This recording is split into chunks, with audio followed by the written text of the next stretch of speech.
गढ़ दिल्ली गढ़ आगरो अदगढ़ बीकानेर, भले चिणायो भाटियां सिरे तो जैसलमेर। हेलो दोस्तों, आप सभी का एक बार फिर से स्वागत है हमारे यूट्यूब चैनल पर। आज हम जानेंगे जैसलमेर फोर्ट तथा उसके आसपास के अन्य पर्यटन स्थलों के बारे में। साथ ही साथ हम ये भी जानेंगे कि आप जैसलमेर तक कैसे पहुंच सकते हैं और जैसलमेर जाने का सही समय कौन सा है। इसलिए इस वीडियो में आप हमारे साथ एंड तक बने रहिए। तो चलिए स्टार्ट करते हैं इस वीडियो को।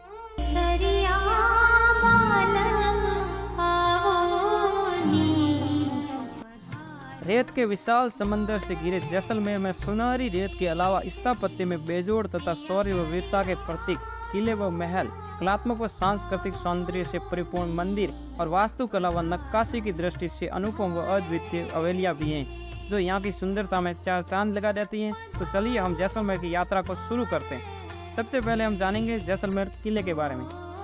जैसलमेर का किला पीले नरम बलुआ पत्थरों से निर्मित है। जब सूर्यास्त के समय सूर्य की किरणें इन पर पड़ती हैं तो यह सोने के समान चमकने लगता है। इस कारण इस किले को सोनारगढ़ का किला या गोल्डन फोर्ट के नाम से भी जाना जाता है। जैसलमेर दुर्ग 250 फीट ऊंची पहाड़ी पर बनाया गया है, जो दूर से देखने पर रेत के समंदर में सोने के मुकुट के समान नजर आता है। इसका निर्माण भाटी शासक राव जैसल द्वारा किया गया था और यह एक पहाड़ी पर बनाया गया है, जिसे मेरू कहा जाता है। राजा जैसल द्वारा बनाए जाने और मेरू पहाड़ी पर होने के कारण इसका नाम जैसलमेर पड़ा। यह विश्व का एकमात्र किला है जिसकी छत लकड़ी से बनी हुई है। इसकी छत लकड़ी से बनी होने के कारण ये थार डेजर्ट की प्रचंड गर्मी में भी ठंडा रहता है। थार मरुस्थल के बीचों बीच गर्व से खड़े इस किले के लिए अबुल फजल ने लिखा था कि घोड़ा कीजिए काट खा, पग कीजिए पाषाण, अख्तर कीजिए लो का, जद पहुँचे जैसाण। अर्थात इस किले तक पहुँचने के लिए आपको लकड़ी के घोड़े तथा पत्थर के पैरों की जरूरत पड़ेगी। साथ ही शरीर को लोहे जैसा करना होगा, तभी आप इस किले तक पहुंच सकते हैं। आपको जानकर हैरानी होगी कि ये दुनिया का एकमात्र किला है जो बिना पानी व बिना चूना यूज करके बनाया गया है। यह किला पत्थर को पत्थर से जोड़कर बनाया गया है। ऐसा इसलिए किया गया क्योंकि इस थार रेगिस्तान में दूर दूर तक कहीं पानी मौजूद नहीं था। यह किला एक वर्ल्ड हेरिटेज साइट भी है, जहाँ पर भारतीयों के साथ साथ बहुत बड़ी संख्या में विदेशी टूरिस्ट भी आते हैं। ये राजस्थान का चित्तौड़गढ़ के बाद दूसरा सबसे प्राचीन किला है। जैसलमेर का भव्य किला इतिहास की बड़ी बड़ी लड़ाइयों का गवाह बन चुका है। इसी विशाल किले में आज़ादी के बाद साल 1965 से 1971 के बीच भारत पाक युद्ध में भी लाखों लोगों को संरक्षण देकर अपनी महत्वपूर्ण भूमिका निभाई थी। यही नहीं, जैसलमेर का यह किला अपनी अद्भुत वास्तुकला के लिए भी जाना जाता है। इस किले पर कई मुस्लिम आक्रांताओं के आक्रमण हुए थे। यह किला अलाउद्दीन व अन्य आक्रांताओं के हाथों में भी रहा, इसलिए यह किला भारतीय, इस्लामी व फारसी वास्तुशैली का बेजोड़ मिश्रण है।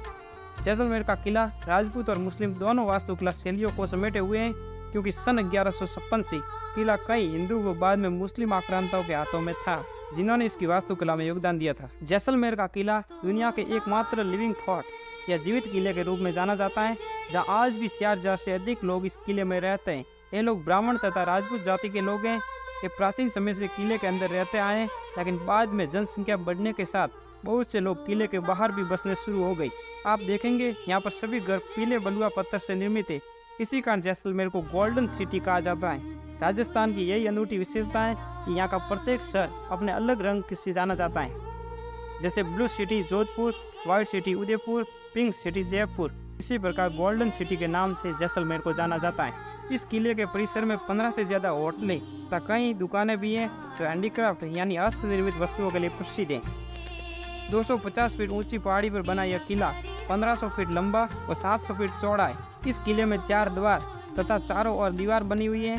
इसकी 3 परतें। पहली दीवार में नींव को मजबूत करने के लिए ठोस पत्थर से बनाई गई है। दूसरी दीवार पूरे किले के चारों ओर सर्पिलाकार आकार में बनी हुई है। तीसरी दीवार का प्रयोग युद्ध में सैनिकों द्वारा बड़े पैमाने पर दुश्मन सैनिकों पर पत्थर फेंकने और उबलते हुए तेल डालने के लिए किया जाता था, ताकि दुश्मन सैनिक दूसरी व तीसरी दीवार के बीच फंस जाते थे। इस किले में कुल 4 द्वार बने हुए हैं, जिनमें से एक तोप द्वारा रक्षा करता था।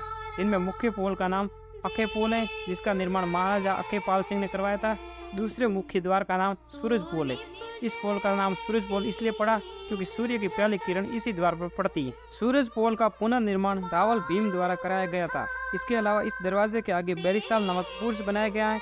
इसे इस प्रकार बनाया गया है कि दुर्ग का मुख्य द्वार इसकी ओट में आ गया और दरवाजे के सामने का स्थान इतना संकरा हो गया कि अचानक बहुत बड़ी संख्या में शत्रु दल इसमें प्रवेश नहीं कर सकता था। न ही हाथियों की सहायता से इस दुर्ग को तोड़ा जा सकता था।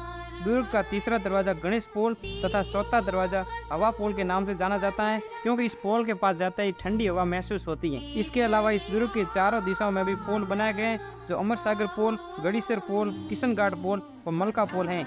ये पुल मुगल स्थापत्य कला से प्रभावित है। इसमें बड़ी बड़ी नुकीले किलों से युक्त लकड़ी के दरवाजे लगे हैं, जिनमें आपातकालीन खिड़कियां भी बनी हुई हैं। जैसे ही आप इन दरवाजों से किले में प्रवेश करते हैं तो अंदर कई घर बने हुए हैं जो 2 से 3 मंजिले हैं। यहाँ से झरोखे तथा कलात्मक महल भी दिखाई देते हैं। जैसलमेर किले में संकरी गलियां बनी हुई हैं, जिनमें स्थानीय वस्तुओं के बाजार लगते हैं। आखिर में आप बड़े प्रांगण में पहुँच जाएंगे, जिसे दशहरा चौक कहा जाता है। वहीं पर प्राचीन समय दशहरा मनाया जाता था। दशहरा चौक पर जाने के बाद वहां से राजा का महल व रानी का महल दिखाई देने लग जाता है। राजा के महल को म्यूजियम में तब्दील कर दिया गया है। राजा के महल में प्रवेश करने पर आपको वहां पर अनेक हथियार व अन्य प्राचीन सामान दिखाई देंगे। हथियारों में तलवारें, कटारे व बंदूकें दिखाई देगी। ये आप जो बंदूक देख रहे हो, ये विशेष प्रकार की बंदूकें हैं। इन्हें कैमल गन कहा जाता है, क्योंकि ये ऊंट पर बैठकर 2 व्यक्तियों द्वारा चलाई जाती थी। आपने कहावत सुनी होगी कि दूसरे के कंधे पर रखकर बंदूक चलाना। इन बंदूकों को इसी तरह एक व्यक्ति के कंधे पर रखकर दूसरे व्यक्ति द्वारा चलाई जाती थी। आगे आप दीवाने खास नामक महल में जाएंगे। दीवाने खास में आपको एक सिंहासन दिखाई देगा। ये चांदी का बना हुआ है। इसके ऊपर की छतरी सोने से बनी हुई है। इस पर पड़ी ये तलवार दर्शाती है कि वर्तमान में राजा जीवित है। इसी सिंहासन पर नए राजा का राज्याभिषेक भी किया जाता है। इन महलों में घुमावदार रास्तों से आप आगे बढ़ेंगे तो दिखाई देगा कि छोटे छोटे दरवाजे बनाए हुए हैं। आप आगे त्रिपोलिया नामक कक्ष में जाएंगे। वहाँ पर रावल जैसल से वर्तमान राजाओं तक चित्र लगाए, लेकिन इन चित्रों में सभी चित्र काल्पनिक है, क्योंकि प्राचीन समय में पेंटर नहीं थे, इसलिए ये पेंटिंग्स कल्पना के आधार पर बनाई गई है। अब आप गज विलास में प्रवेश करेंगे। ये एक नृत्य कक्ष था, जहाँ पर बैठकर राजा नृत्य देखते थे। अब हम आगे बढ़ते हैं तो आगे मूर्ति कक्ष होता है। वहाँ पर कई प्राचीन मूर्तियाँ रखी हुई है। इसमें से भगवान राम की एकमात्र दाढ़ी मूछ वाली मूर्ति है, जो भगवान राम के वनवास के समय की कल्पना आधारित मूर्ति है। अब आगे हम दीवाने आम में बढ़ेंगे, जहाँ पर राजा जनता की समस्याओं को सुलझाते थे। यहाँ पर पत्थर पर की गई बारीक नक्काशी बेहद ही खूबसूरत है। इसके बाद घुमावदार रास्तों व सीढ़ियों द्वारा राजा के महल के टॉप फ्लोर पर पहुँच जाते हैं, जहाँ से पूरे गोल्डन सिटी का बेहद ही सुंदर नजारा दिखाई देता है, जो बहुत आकर्षक व मनमोहक होता है। आगे राजा सालिवान का कक्ष है, जो आपको हैरान कर देगा। सालिवान एक फेमस किंग थे, जिनके बारे में कहा जाता है कि उनकी हाइट 7.5 फीट, चौड़ाई 3 फीट और वजन 250 किलो था। आप इस कमरे में उनके द्वारा रात्रि के समय पहने जाने वाले वस्त्र को देख सकते हैं। इसके बाद हम रानी के महल की तरफ बढ़ते हैं, तो आप पाएंगे कि रानी के महल में किसी भी रानी द्वारा पहने जाने वाले कपड़े या किसी प्रकार की मूर्ति नहीं है, क्योंकि प्राचीन समय में राजपूतों में पर्दा प्रथा प्रचलित थी। इस महल में प्रवेश करने पर बहुत ही सुंदर गणगौर माता की मूर्ति दिखाई देगी। गणगौर स्त्रियों द्वारा मनाया जाने वाला त्योहार है। ये राजस्थान का सबसे लोकप्रिय त्योहार है। इसी महल में जैसलमेर किले का मॉडल बना हुआ है, जिसे देखने पर काफी हद तक भारत के मैप के समान दिखाई देता है। राजा के महल के पास ताजिया टावर बना हुआ है। ये 5 मंजिला टावर इस्लामी वास्तुकला में बेहद सुंदर व नक्काशी युक्त है। पार्श्वनाथ मंदिर, ये जैन मंदिर है जो दुर्ग में स्थित है। यह अपने स्थापत्य, मूर्तिकला और विशालता के लिए प्रसिद्ध है। इस मंदिर में मूर्तियों की कुल संख्या 1253 है। इसमें हिंदू देवी देवताओं व भगवान गणेश की मूर्तियां भी उकेरी गई हैं। शंभुनाथ मंदिर, यह मंदिर पार्श्वनाथ मंदिर के पास स्थित है। यह मंदिर भी स्थापत्य की दृष्टि से अद्वितीय है। इसमें एक जौ के दाने के बराबर मंदिर बना हुआ है, जिसमें तिल के दाने के बराबर जैन प्रतिमा है, जो उस समय की उन्नत स्थापत्य कला को दर्शाती है। लक्ष्मीनाथ मंदिर जैसलमेर किले में स्थित प्रसिद्ध हिंदू मंदिर है। इस मंदिर का निर्माण दुर्ग के समय ही राव जैसल द्वारा किया गया था। इनके अतिरिक्त जैसलमेर किले में अनेक मंदिर जो अपने आकर्षक स्थापत्य से लोगों को अपनी ओर आकर्षित करते हैं। जैसलमेर में स्थित 3 हवेलियां विश्व प्रसिद्ध है। पटवों की हवेली, सालिम सिंह की हवेली, नतमल जी की हवेली। कला की दृष्टि से पटवों की हवेली व दीवान नतमल की हवेली स्थापत्य कला का सर्वोत्तम उदाहरण है। वही सालिम सिंह की हवेली अपनी विशालता व भव्यता के लिए प्रसिद्ध है। ये सभी हवेलियां पीले पत्थर से निर्मित है।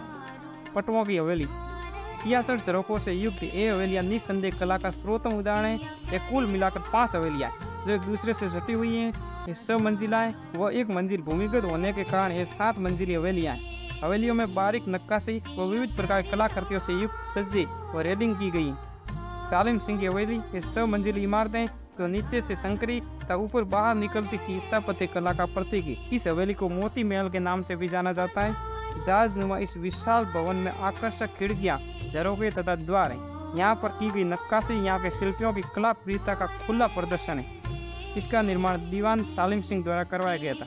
दीवान नतमल की हवेली, इसका निर्माण जैसलमेर के महारावल बैरिसाल सिंह ने करवाया था।